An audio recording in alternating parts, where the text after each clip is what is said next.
ایک حیران کن بات, more than 70% hospitalizations can be prevented if we have adequate amount of vitamin D.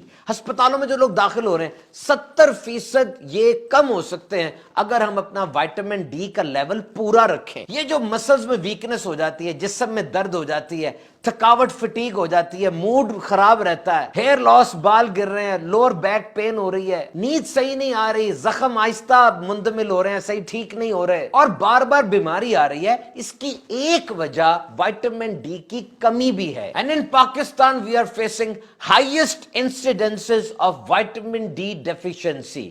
بلکہ پورے ساؤتھ ایشیا میں, پاکستان, انڈیا, بنگلہ دیش کے اندر 80% لوگوں میں وائٹامن ڈی کی کمی پائی جاتی ہے. اور پریگننٹ وومن یعنی حاملہ خواتین میں 79.7% وائٹامن ڈی کی کمی پائی جاتی ہے, جس کی وجہ سے بہت ہی فیٹل کمپلیکیشنز یعنی بہت خطرناک پیچیدگیاں وہ ہو سکتی ہیں, جن میں پری میچور ڈیتھ اور مس کیریج بھی شامل ہے. اب وائٹامن ڈی کیسے حاصل کی جائے جناب؟ Historically humans have derived most of the vitamin D as a result of exposure to sunlight. یعنی سن لائٹ یہ جسم میں وائٹامن ڈی کی پروڈکشن میں اہم کردار ادا کرتی ہے. پاکستان ویسے سب ٹراپیکل کلائمیٹ میں ہے, یعنی پورے 12 ماہ یہاں سورج کی روشنی ہوتی ہے, لیکن پھر بھی یہاں پہ وائٹامن ڈی لیولز بہت کم ہیں.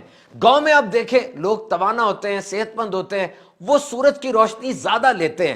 شہروں کے اندر اپارٹمنٹس ہیں, سورج کی روشنی آ نہیں رہی ہوتی, اسموک کا مسئلہ بن گیا, اور بھی بہت سی ایسی باتیں ہیں جس سے سورج کی طرف صحیح ایکسپوجر نہیں ہوتا. اور یہاں یہ مطلب نہیں کہ پورے جسم کا ایکسپوجر ہونا چاہیے, بلکہ جسم کا کچھ حصہ بھی سورج کی طرف ہو, اور تقریباً دن میں آدھا گھنٹہ 5-5 منٹ کر کے اگر ہو جائے, مارننگ سن لائٹ اور ایوننگ سن لائٹ, صبح کی روشنی اور رات کی روشنی, شام کی روشنی, یہ اہم ترین ہے. وائٹامن ڈی کا در حقیقت جسم میں کام یہ ہے کہ جو کھانا ہم کھاتے ہیں اس کھانے میں جو کیلشیم ہوتی ہے وہ ہماری انٹسٹائن کے ذریعے پھر بلڈ میں آتی ہے, اور پھر ہڈیوں میں اور مسلز میں اس نے ایبزارب ہونا ہوتا ہے, جذب ہونا ہوتا ہے, ڈپازٹ ہونا ہوتا ہے, اور یہ کام وائٹامن ڈی کرتی ہے.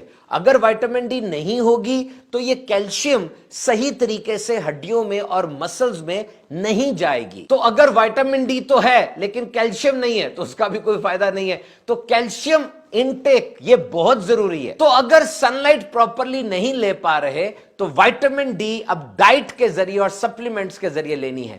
وہ کھانے کون سے ہیں جن میں وائٹامن ڈی موجود ہے؟ Fish, red meat, egg, breakfast cereals یعنی ناشتے میں جو سیریلز لیے جاتے ہیں, milk and orange juice fortified سے مراد یہ ہے کہ بہت سی چیزیں, وائٹامنز اور سبسٹینسز ڈال کے اس ملک کو زیادہ سٹرونگ کیا جاتا ہے. اور اس کے لیے ایک بلڈ ٹیسٹ بھی ہوتا ہے وائٹامن ڈی لیولز. وہ بلڈ ٹیسٹ آپ کروائیں, ڈاکٹر صاحب کو دکھائیں, ہو سکتا ہے آپ کو وائٹامن ڈی سپلیمنٹس لکھ کے دیے جائیں. اللہ تعالی ہم سب کو شفائے کاملہ عطا فرمائے.